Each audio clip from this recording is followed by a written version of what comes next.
with clarity. Fellow Kenyans, the coronavirus disease has continued to affect the world in an unprecedented way.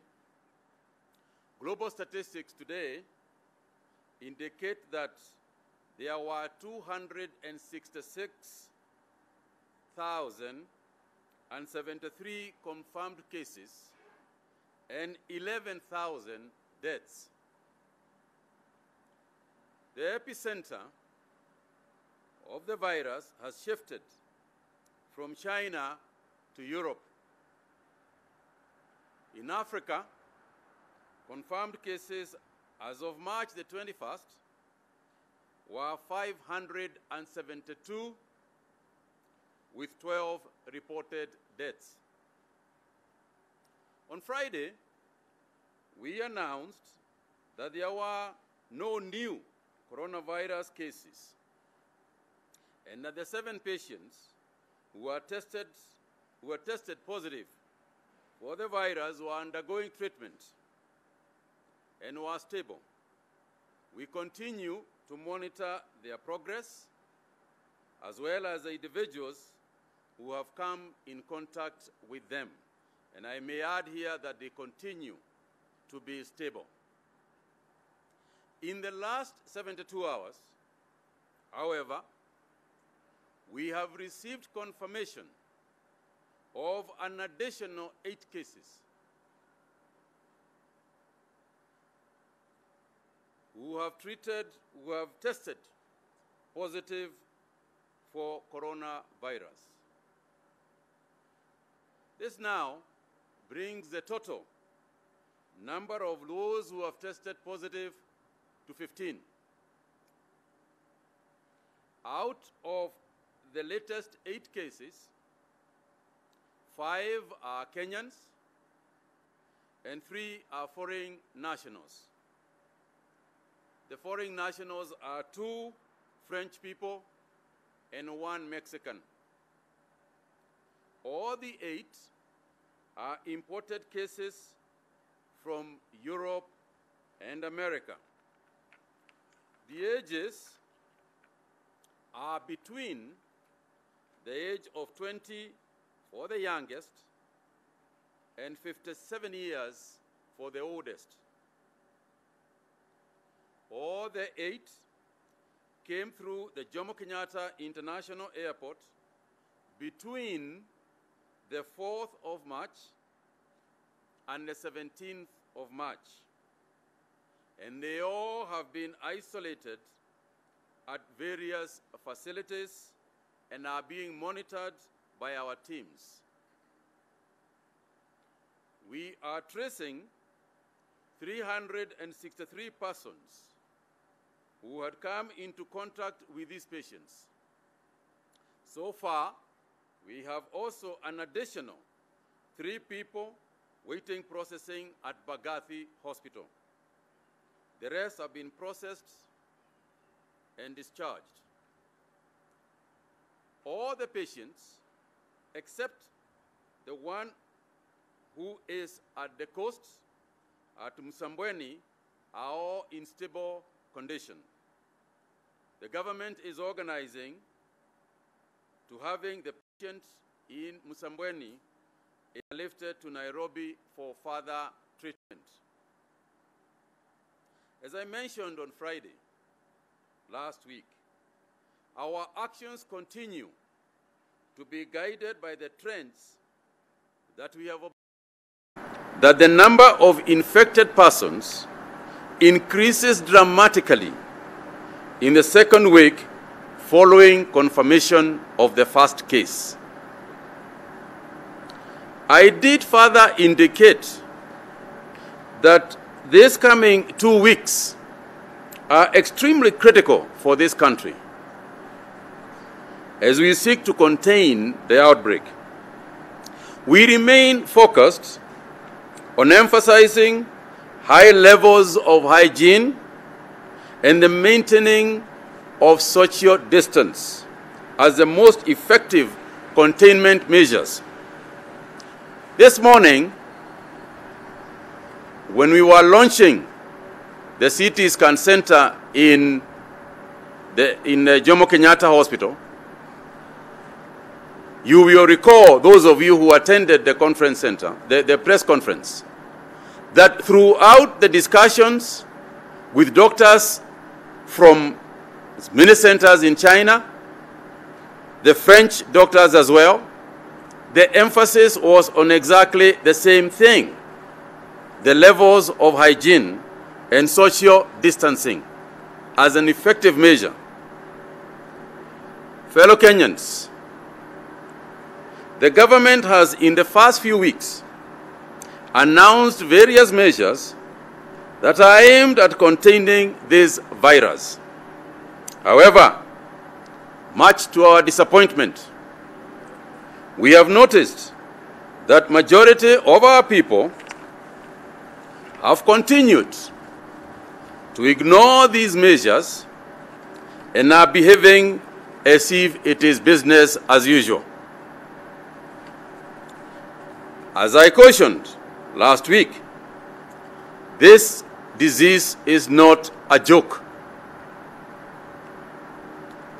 Kenyans must treat this matter with the seriousness it deserves by adjusting and changing their lifestyles.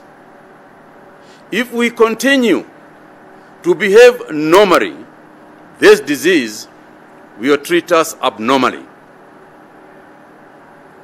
Behaving normal under these circumstances is akin to having a death wish. Therefore, in addition to the measures that we have already announced, the government has today resolved as follows. Number one, all international flights are suspended effective Wednesday, the 25th at midnight. The only exception to this rule are cargo flights whose crew must observe strict guidelines. Those coming into the country between now and Wednesday, may they be Kenyans or foreigners, will undergo mandatory quarantine at a government-designated facility at their own expense. Countries wishing to evacuate their nationals must make their arrangements to do so within this period. Kenyans who are currently in foreign countries and will not have come back within the said period are advised to observe the guidelines issued in their respective countries, wherever they are. Number two, whereas we had allowed Kenyans and foreigners with valid residence permits to come into the country, we have observed that there are those who are not observing self-quarantine protocol. Consequently, NAC has decided that all persons who violate the self-quarantine requirement will be forcibly quarantined for a full 14 days at their cost, and thereafter arrested and charged in accordance with the Public Health Act. And I would like to add here that this will apply to a senior government official in Kilifi who defied and refused to self-quarantine, who is now being forcibly quarantined in a facility, and upon the completion of the period given by our health authorities, the person, the official, will be charged in a court of law. And this will be followed by each and every person who violates this.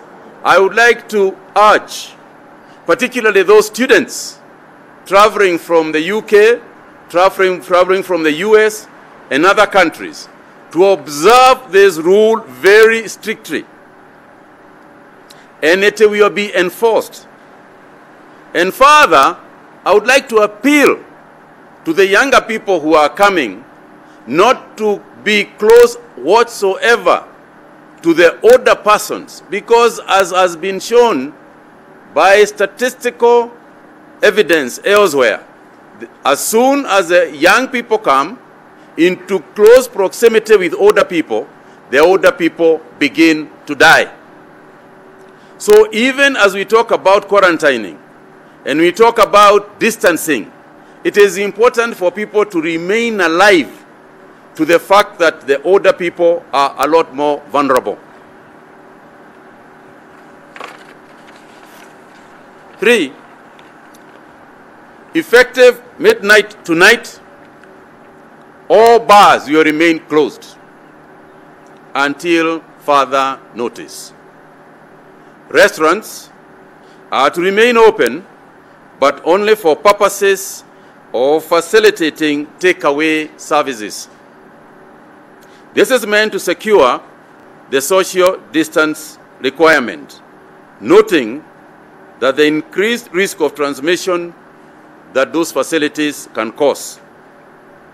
Further, in order to give effect to the social distance requirement in public transport sector, all public service vehicles must adhere to the directive issued on Friday, March the 20th, failure to which the respective SACCO licenses will be revoked. The Inspector General of Police, who is present with us here today, has been directed to enforce this directive. Lastly, having noted the non-compliance of individuals, may they be in religious organizations, may they be in other social gatherings, as issued on the 20th of March, the NAC has directed the suspension of all church, mosques, funerals, and other social gatherings, and funerals are restricted to immediate family members only. Members of the Fourth Estate, you will remember that the experience of Italy started exactly the way we are behaving, where we have told people not to go into gathering, but some of them have decided, because of tithe and because of contributions in a church or because of contributions in other gatherings, that they must continue to do so. We all know what is happening in Italy today.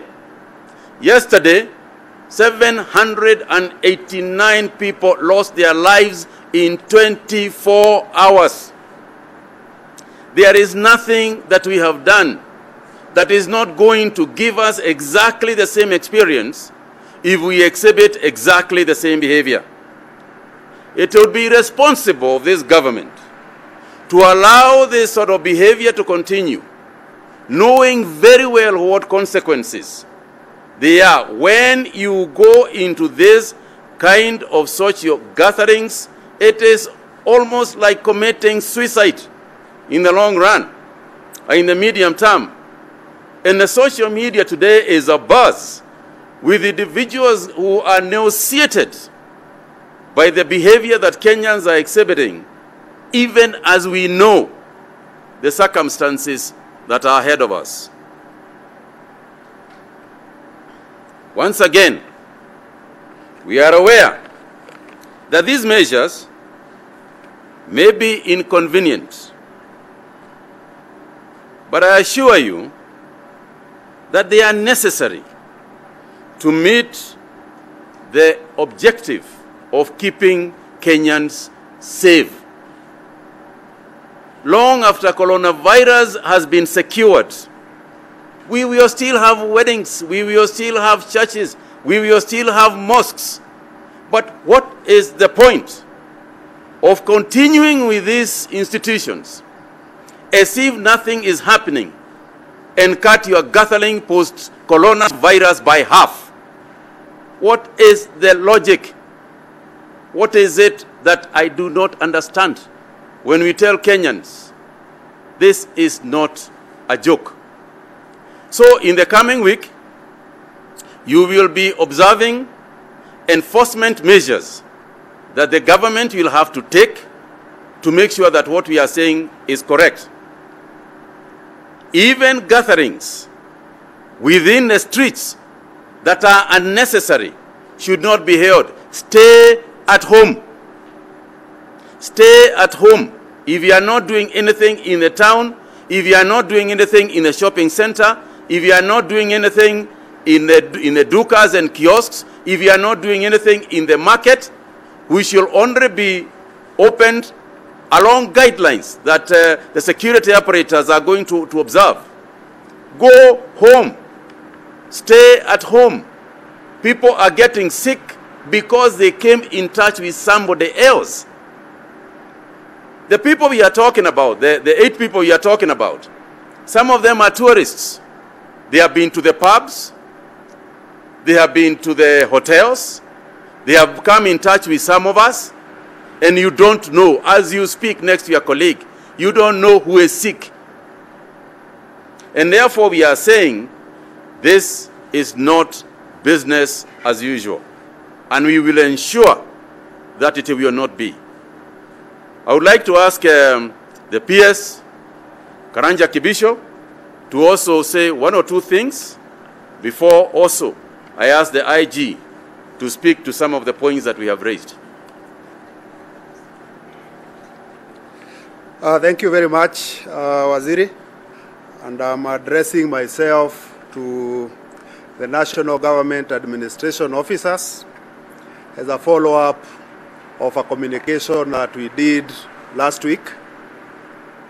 And for avoidance of doubt, National Government Administration officers range from the regional commissioners, county commissioners, all the way to the assistant chiefs. And I'm addressing them so that as Kenyans, when they come for enforcement, you already have the correct information. The Ministry of Health through the CS has laid out some of the directives that are meant to ensure social distancing and of course contact with individuals who could be sick. And what we have seen is total reluctance because it has been more of asking people to comply on their own volition.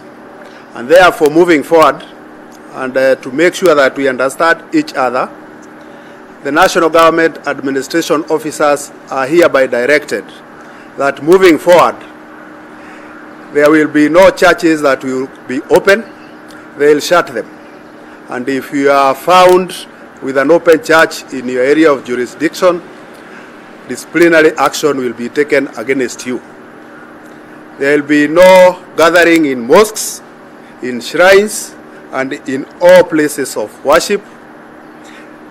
Like Waziri has said, all bars will remain closed from today midnight, and therefore, together with the National Police Service, the National Government Administration officers are hereby directed to ensure that that directive is complied with, and you will be punished if it's found that in your area of jurisdiction there are those entertainment spots, bars that are open. And we will, using our command center that we have opened here, be doing monitoring of compliance to these directives. And the National Government Administration officers further are directed to ensure that funerals are only attended by immediate family members who do not exceed 15 in number. And we shall enforce this without mercy. We also have directed them that they should not allow weddings, they should not allow merry-go-rounds, They should not allow birthday parties. They should not allow disco matangas and all these social gatherings that when the minister talks of social gathering, as long as he hasn't mentioned it by name, we try to hide around it. So we are here as a Ministry of Interior and Coordination of National Government directing our officers to ensure moving forward that personal responsibility will be taken by them when there is violation of any of these directives.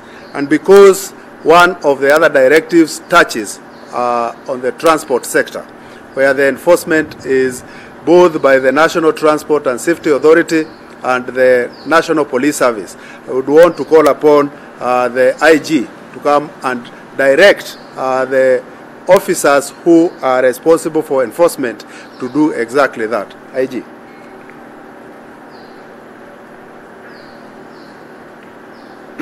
Thank you, CS. I would also like to address the members of National Police Service. A duty of the National Police Service is enforcement of the laws and regulation. And to this aspect, National Police Service will start enforcing the Public Health Act. I'm giving direction to all the National Police Service officers. One, to start by this midnight enforcing the closure of the bars from the midnight.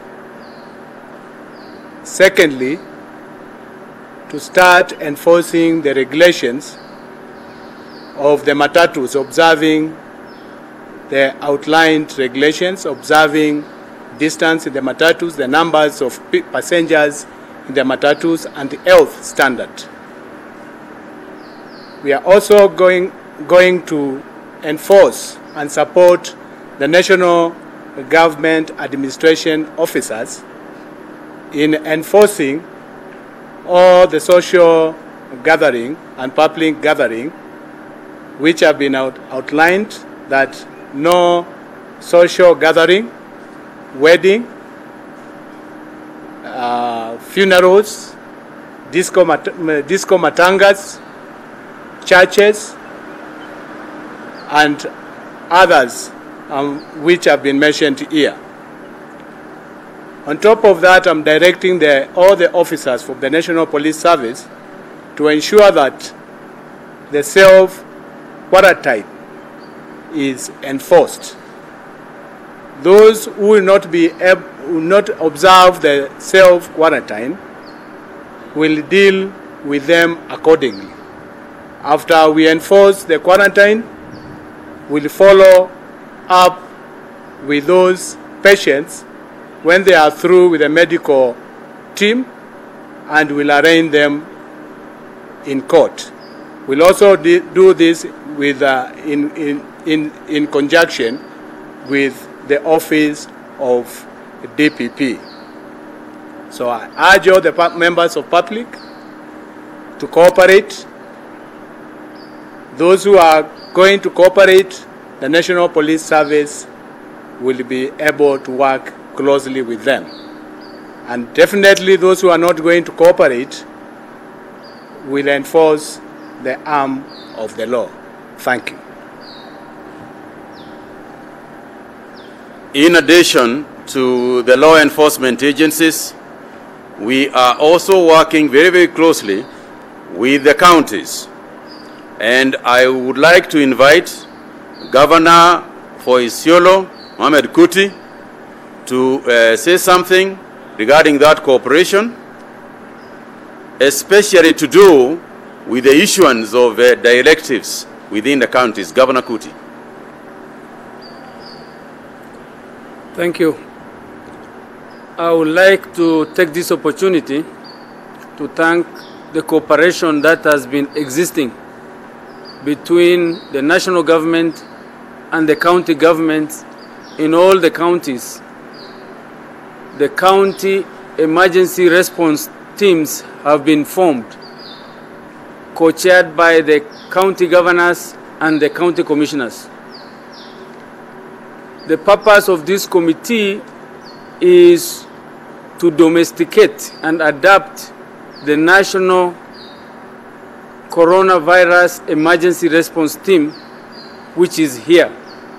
And I am sure the message is now very clear that the government has heightened the level of caution, and it has moved from advisory to enforcement. And therefore it is important, number one, that all governors and all leaders in the counties take this message to the people, that people should stay home. That is the very strong message that the government is giving. Stay home and avoid unnecessary contact, unnecessary gathering, whether it is social gathering, religious gathering, or any other gathering. And I think the message the governors should go around and other leaders to go around to give to Kenyans now, so that we avoid. God has given us a chance to see what is happening in other countries. It did not start with us. It is important we learn from what is happening in other countries. There is Singapore, which has followed the orders of the government, and today their curve is flat, and they are able, the hospitals are not flooded, and they are able to take care of coronavirus in a manner that is manageable to that country. We have examples of countries that have failed to follow the advice of their government, and today the explosion is such that their facilities, however advanced those countries are, their facilities can no longer sustain the flow of patients, and the deaths are becoming too high, as you have already been told. 789 people died in 24 hours in Italy. That should be a lesson and a message. We should be a learning nation. We must learn and adapt and be able to take care of ourselves, especially our mothers, our grandmothers, grandfathers. And I would like to emphasize, this disease is not only for elderly, it affects everybody. But the problem is, the young people will be the distributors. And therefore, you should not feel safe. You are the one, the young people are the ones distributing. Therefore, we would like this message to be sent to the counties by the county government, the governors, the CECs, even the members of parliament, and all leaders now should provide leadership at the county level and enforce, or rather talk more, so that the enforcement part is done by the national government, and we keep telling our people exactly what to do, and the message is stay home. Thank you. Thank you very much indeed. I once again want to take this opportunity to thank you, members of the media, for the continued support that you have given this whole cause. It is not a government cause. It is all Kenyans' cause. And I think this is a message that needs to be made very clear. I also want to thank those individuals who have complied with the law, because they are there, and they are a majority. A majority of Kenyans have actually complied with the law. But there are those who not only want to put themselves in harm's way, but also put other people who are completely innocent in harm's way. And I think allowing them is what we are saying we cannot do. The other group of people I would like to thank very, very sincerely is our frontline soldiers, who are the nurses, the clinic officers, the doctors, who continue to sacrifice in so many ways. Some of them are working 24/7. Others are buying even things with their own money. I've witnessed it myself.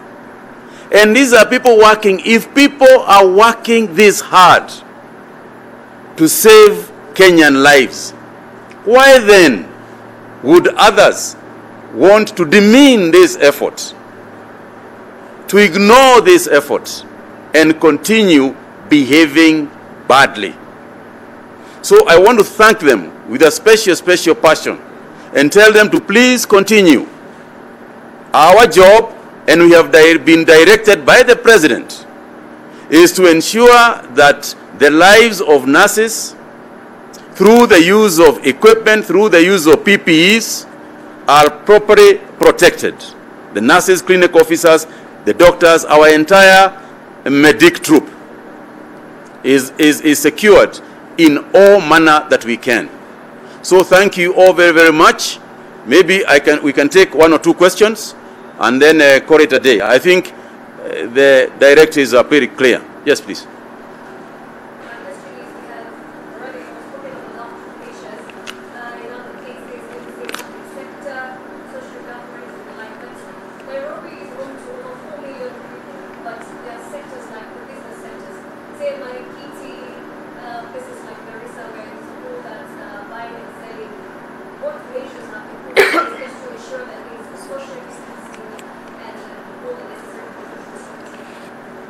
As I had said last week, and we continue to say this, and they are saying this all over the world, the biggest enforcers of what we are saying is the people themselves. The biggest enforcers are the people themselves. Yes, police will henceforth patrol, and make sure that people are adhering to the law. But we cannot have a policeman for every person. This is a place where citizen responsibility, as I have continued to say, citizen responsibility is the key to the success of this initiative and these measures. Because we know, and we have told people, and there are people, if you go to Accra Road, for example, you said Marikiti, if you go to Accra Road, for instance, and I was there myself to observe it, you will see people actually taking this responsibility and doing the things they are supposed to do. As you enter the shop, they make sure that you are not entering too many of you, one or two of you. They rescue you outside. They wash your hands as you walk in. That is citizen responsibility. And this is how we are going to defeat this disease. There is no way we can follow each and every person around. Let's all do what we have to do individually. Yes.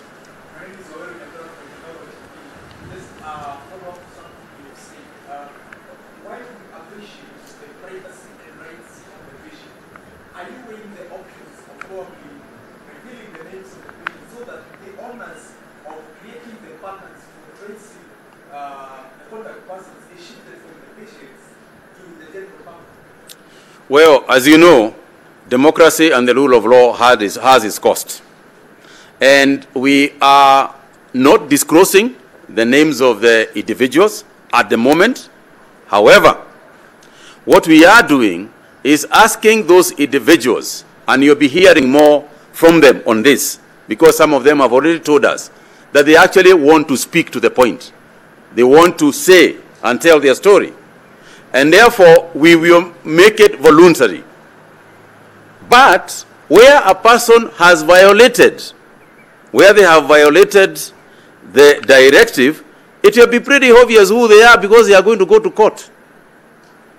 So at court, it is not possible for us to hide who individuals are. So it is important that we observe the law, even as we are doing this. But I get your point. It would be better for individuals to actually say. But having said that, when an individual has traveled overseas and is on quarantine, and people know, we know each other, they are Nyumba Kumis, we know each other. And if you can see a colleague of yours who you know came from England or America or whatever last week and is loitering around, you should know that that individual is threatening your life. It is your life that they are threatening. And therefore, you should call authorities, the police, the Ministry of Health, what is the number again? 719. 719, and inform us, that Mr. Wawero is in the street. He has just arrived from the UK, and we will pick him up.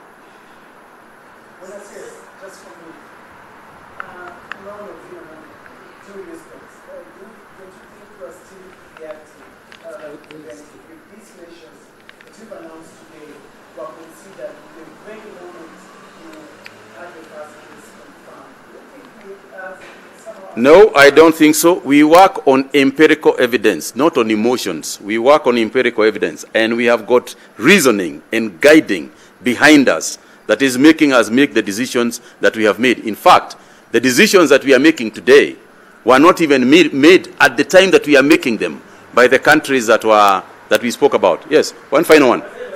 The last one, yes.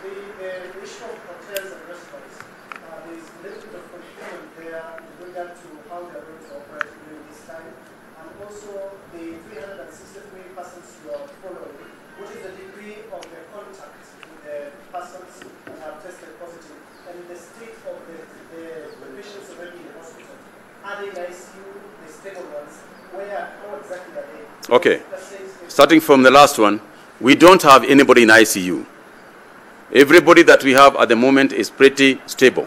But I did express that the French national, who is currently being brought to Nairobi, was not as stable as the other ones were. And to say that perhaps it is because of his slightly advanced age. As for hotels and restaurants, we are not closing hotels. So in other words, we are not saying that go and close the Serena Hotel. What we are closing are the bars. And we have said that the restaurants, and we all know the definition of restaurants, can remain open, but operate on take-away basis. We don't want people crowding in a restaurant, because again, these social distancing issues is where people are getting these diseases. So I want to thank you all. Yes, last one.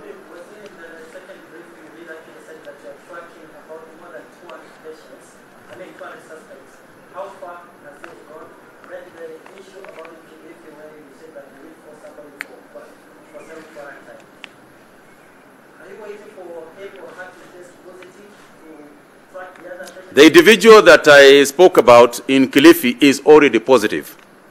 The individual. Therefore, the people, in fact, I can tell you that the people who came in contact with this individual are already in self-quarantine.